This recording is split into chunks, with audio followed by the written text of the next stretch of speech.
an important win, very very important. Of course we no get choice than to win am. Na emphatic win for us tonight because already Man City they don dey at the top of the log. This team stopped you from winning the Premier League. So it's like a deja vu and it's happening all over again, but we cannot let that repeat itself.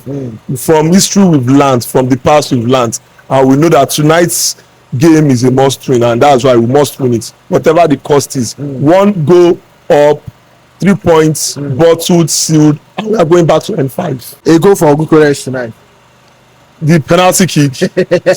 Whether penalty, whether I will still keep saying it. I'm not anti-Gyökeres. But for now, the guy hasn't blended.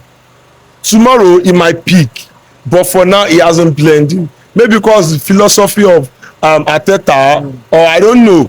He hasn't blending, and I'm not going to give him praises because he doesn't deserve it yet. So for me, Gyökeres left to me down the pecking order. Gabriel Jesus is still the perfect number 9 for Arsenal. You can see him coming in today. You can see him because we needed help in our midfield. Because even if it was Gyökeres, he would have been helpless. The situation would have been helpless against him. We needed help in our midfield.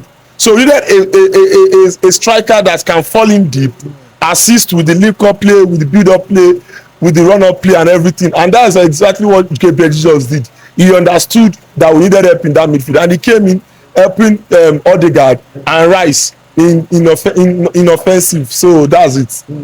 And that's Gyökeres who is never that kind of striker. We would never have been able to do that. Declan Rice today, he was exceptional. Oh God, that guy, we robbed West Ham. Exactly. It's a robbery, and I feel we overuse that guy. Rice is just too good. When he was at West Ham, I was praising him that this guy is good. Like, can this guy get better? He has gotten better in 10 folds. Declan Rice is just so wonderful. Then we saw Zubimendi moves today. Zubimendi, lately, I don't know my problem with Zubimendi. Probably because of if you notice, in our past 5 matches, we've not been holding play much, most especially in second halves. And do you know what? One thing about Arteta is his strength is always in second half. Yeah. He's always the master of plan B. He's always the master of damage control. But lately, in our past 5 matches, our second half, that spark has not really been there. I don't know, maybe that's why. So it is telling in the way Zubimendi is playing. In second halves, when Arsenal seem lost, it's always there. A brief moment, Arsenal will just seem lost. He's always there, most especially immediately after we come in from the second half, from the 50 minutes to the 60 minutes, Arsenal will only get his reading after the 70th minute. That's when we now see that Arsenal is getting his reading. But the typical Arteta, he always hit the ground running from the second half. He always gets his reading, his momentum right. But lately in our past 5 games, it hasn't been like that. I don't know. There's something wrong with our midfield. I don't know. And it is telling in Zubimendi's play. If our opponent are the ones that are holding the ball, Zubimendi, we are playing with 10 men. You don't see him. He doesn't have that power, that ability to tackle. He is a body. He's a body. And a defensive midfielder needs to be rugged. That's why I love Partey. That's why I love Gattuso. That's why I love Casedo. A defensive midfielder, a 6, an anchor 6, you need to be rugged. But him, he's too gentleman-like. Na like Boti Pikin. He no get strength. So dear. Except maybe people like Odegaard dey, Eze dey, and maybe we no get ball winning destroyers in the other team wey dey fit mark. Na that time you go see him. That is deep line playmaking ability. You will see it. You will enjoy him. He'll be able to express himself and he will be adventurous. He will go on the adventure. He will go deep. He will go forward.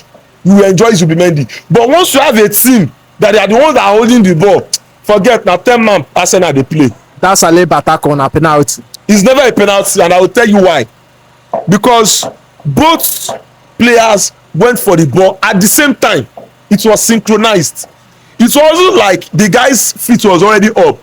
Then out of panic Saliba panic omo this guy fit score make I comot am. No, out of impulsively both of them went for the ball. It was a 50-50 for It was a 50-50. It was something impulsive for them. They both went for the ball. But if two people went for the ball, na one person go win am. Na one person go make contact with the ball. And luckily for the Everton guy, he was the one who made contact with the ball. I didn't beat the guy's leg was already up. Then Saliba's leg went to meet him up. Then it's a penalty. But that was what happened. Saliba kicked him. It was clear. Excuse me, sir. I said both of them. It is in synchron. It was synchronized. There is a synchronization. Both of them, their feet left ground the same time immediately. Had it been the guy's leg was up, then Saliba now came and kicked him. That's quite different. They both went for the ball. They both had a 50-50 chance at the ball. But we both know when two people went for something, it is one person that will get it, and that's not a penalty. Never a penalty. Bukayo Saka today.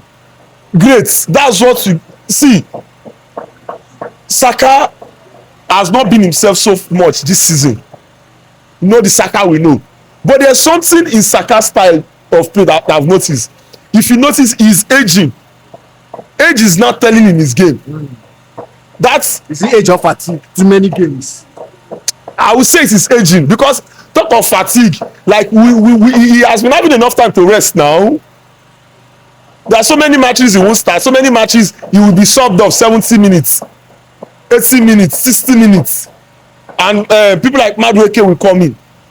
But I feel like he's not having the experience that come save your gas, be conservative with your gas, don't be explosive in a short burst. At the end of the day you will now be tired.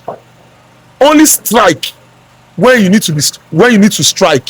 Only let them see you when they need to see you. You do not need to be everywhere. But the few times he is always present, he is always dangerous.